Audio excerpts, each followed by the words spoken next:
Casino and Hotel. Darren Smith, joined by AJ Smith. AJ Smith in studio down at Petco Park, where it is good to see him out and about in the public. So, you're getting set. Draft comes up here 16 days. You said you're calling everybody back in, all the scouts, everybody else gets called in 2 days, and then it really begins. Then we're not going to see or hear from you up until the day of the draft. No, I think Billy's got quite a schedule for me. I don't know what it is. You come out for the draft, and I'm sure there's a lot of radio shows and an awful lot of media, print stories and things of that nature, nationally and locally. The tree falls in the forest. There'll be probably a shutdown, I call it, starting on the 25th.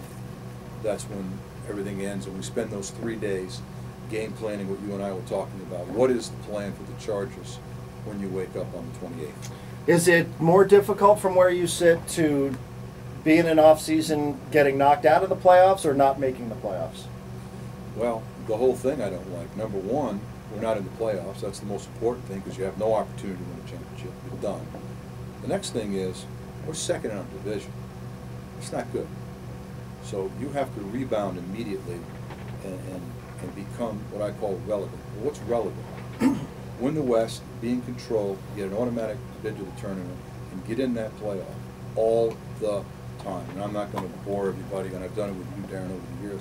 The reason why it's important to always go to the playoffs, whether you fail or not, go back, get knocked down, go back, get knocked down, go back, and keep doing it. So we're disappointed on a lot of fronts. We analyzed last year, special teams, lots of injuries. We had 9 victories. We feel like we should have had 12. If we did have 12, hypothetical, probably would have given us the West, definitely would have put us in the playoffs, and the unknown would have been there. But that's done. That's over and done with. What are we going to do now to get better and get back to what I call relevancy? And that's what we're focused on. When I look at Kansas City, just my untrained eye, Kansas City, Oakland specifically, it appears to me like they have built their teams around running the football. Very, very good ground attacks. I don't know if you would disagree with that or not. And I would wonder how much of that is done to combat what has made you guys so successful, to take advantage and to keep Phillip Rivers, the best quarterback in this division, keep him on the sideline. Do you think that that is a fair assessment of the AFC West and the construction of the two teams, that Kansas City and Oakland specifically are in counter-moving this game of chess, designing their teams to be run teams? Is that fair? Well, yes and no, and I'll give you the yes. You're right about the running game, powerful running game, but I think everybody wants to be balanced, meaning you want to have a good running game, you want to have an outstanding defense, and you've got to have that quarterback. That quarterback, look at the Green Bay Packers and work your way backwards in history. We don't have time to do that, but you know what I'm saying. If you've got one of those guys, I think they're looking for a quarterback in Oakland. We know about their defense. We know about the running game. Denver, they have a quarterback in Tebow. Now there's a change. Does he remain there? And then Kansas City, we know about their quarterback. We know about Scott Pioli, general manager. Says a lot. Talked about it when he got hired, where he came from. He's rocked and rolled that place for a couple of years, and they're now first in the West. Went to the playoffs. He's got it going, and he's got it going quick, and it's not a surprise to me. He's one of the best in the business. But I think they're looking for quarterbacks. And as far as we're concerned, we're not a pass-happy operation around here. We think we have a great quarterback, an elite quarterback. We want a running game. We've always wanted a running game. I think we spoke volumes last year on what we did to go after what we think is a special football player with a package. We made an offer they couldn't refuse to Coach Parcells in Miami, and we got ourselves one. We want a running game, and we want to set that up, and we're going to work on that this year, as well as a passing game. We need a dictating, dominating defense. That is what wins championships. That's first in my mind, first in a lot of people's minds. We need to get good players. We've got to stay injury-free, which is something that's tough for people. But we're working on being balanced. But you're right about defense, in particular running game. If you have that, it keeps Phillip on the bench. And that's going to help you stay in games and win games. Are you allowed to talk about Bob Sanders? I don't know what rules prevent you from saying whether or not you did or didn't sign it. Are you allowed to talk about Bob Sanders? Not really, except to say that when it's all resolved and we put this aside, Bob Sanders will be a Charger, and we'll wait for the collective bargaining agreement to be settled, and then we can bring up his name. Okay. So can I ask you about him as the player, though? I mean, what was it about him that you felt would be a good fit for San Diego? Well, first of all, we're always looking for players every day. We all do, not just the Chargers. He was released by his football team. He was available. We held him in high regard in college and in the pros. And he was involved with a whole lot of other teams. We tried to stay under the radar regarding that. I think we did a great job of that, meaning all of a sudden there was an announcement. People wanted to know how that happened, and that's how we like to try to keep it that way. That's a credit to him and his agent as far as we're concerned. We just think if he stays healthy, and that's a big question mark, that he's going to help the San Diego Chargers. So he'll be a Charger when it's all said and done, and everybody will meet him when this is resolved with the labor agreement. And you guys have a plan in place for do you do anything different with him, or do you just, because of the injuries and such, do you guys formulate a plan for how you treat Bob Sanders on your defense? No, we just hope for a healthy Bob Sanders and turn him loose and make him a part of our defense. You have been, I think, very self-critical in the past and talked about how you need to do a better job, just paraphrasing you. How do you do that? Well, the only time you do a great job is like Ted Thompson when you hold that trophy up and you've had a great year, a world championship year, and you've done a great job. Other than that, you failed. You failed everything, every level underneath that. Whether you won 2 games or whether you didn't go to the playoffs or whether you lost the Super Bowl. You just didn't get it done. My feelings of myself is I haven't done a good enough job to make the San Diego Chargers a world champion, and that doesn't make me very happy. How do you get better at that? Just keep going, sawing wood, getting football players. I believe in our head football coach. When people leave your organization to get better jobs, get good players to replace them, coaches to replace them. Believe in your philosophy and keep going. I would love for us to have most of our players at one time on the field for a considerable amount of time. We haven't had that. We've had some injuries. Winning is being good, lucky, and injury-free. It's a winning combination. And we're just going to keep after this thing and hope. First of all, we need to win the West and get back to the playoffs.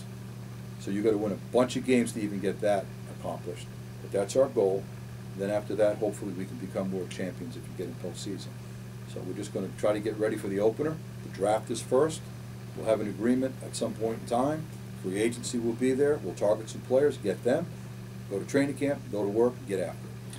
But in terms of how you get better at doing what you do, I mean, because like I said, I always give you credit for being self-critical on that. You don't do anything differently, though, right? I mean, you do what's made you successful, what's gotten you up until this point.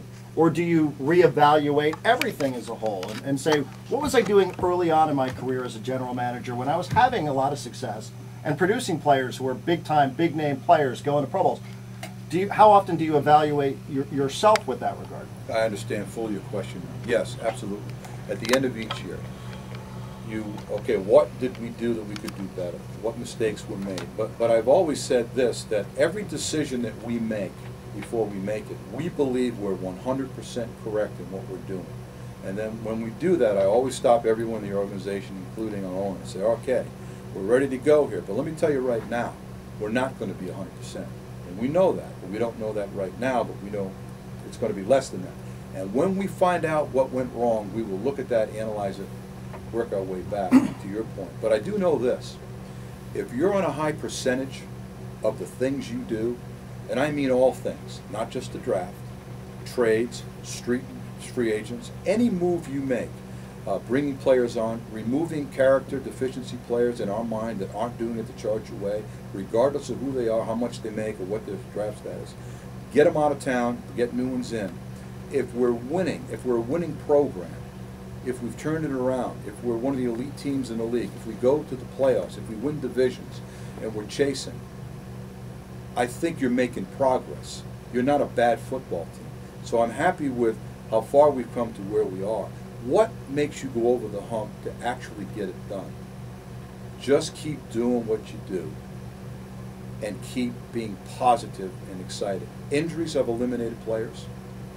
Character, I'm bringing it up again. We are hardcore, and I am in my philosophy. I will not tolerate it. I reject it. I don't want it. And I don't like getting rid of good players. I don't like putting out first rounders or other players. I know about the people bring up the 5-year study and the 3-year study. Mm-hmm. Well, I can control that real easy. Marty could be here. Merriman could be here. I can pad that 5-year study. I don't care about that. I care about winning and having the right people in place. Stats are stats. If you win, you're smart. If you lose, you're stupid. If you're 8-8, you're somewhere in the middle. We'd like to be very smart people in the Chargers. I'd like to be as smart as Ted Thompson next year, but we'll see what next year brings. Have you not spent any time whatsoever in analyzing AFC Championship game to out of the playoffs? In that progression, I know you've heard about it. The AFC Championship game and Yes. Norv Turner's first year to out of the playoffs. Have you spent any time analyzing that whatsoever? I have, and I look at it differently. I know the hard numbers are in your face. There it is. The arrow's going down.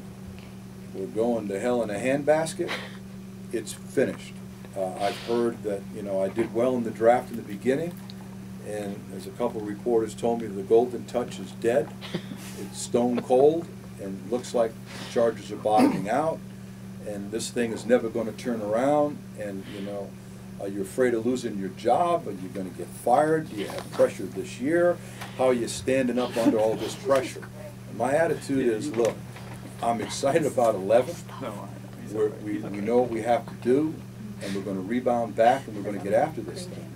I can't tell you what's going to happen at the end of 11, but I can tell you the steps are until we get there. I'm just being positive and dismissive. All right, last chance for you to tell us what you want to do at 18. Well, let me ask you this. What do you want me to do, and what do you want to do? I don't know. I don't pay attention to this stuff. It's baseball season for me. You should ask Marty. She has her draft board all Marty, figured out. Marty, what do you Cam Hayward? What do you hear we're going to do, or what would you like us to do at 18? What would be advantageous and a good move for the Chargers? What would help us win? I hear you're interested in Ryan Kerrigan, which means there's no chance of that happening. I think you're throwing it out there just to throw all of us off. I think J.J. Watt, Wisconsin, you trade up to get him. That's Well, what I think. J.J. Watt is a very good player. Kerrigan is a very good player. And they're highly regarded by our organization, but it's too early yet to find out where they fit in the mix. Are we on the right side of the ball at least? I have no idea at this point in time I want people. what we're going to do. All right, your people are pulling you away. AJ Smith has people down here at Petco Park. AJ, in all honesty, I really appreciate it. Thank you very much for coming down here. I'm sorry that we cannot entice you with pizza, but it is always a pleasure to see you. Thank you very much, and good luck in the draft. Thank you. Appreciate it. Good to be with you guys. Thank you, AJ Smith on Double X 1090. Quick time out. We're back after this from Petco Park. You're supposed to say go Padres.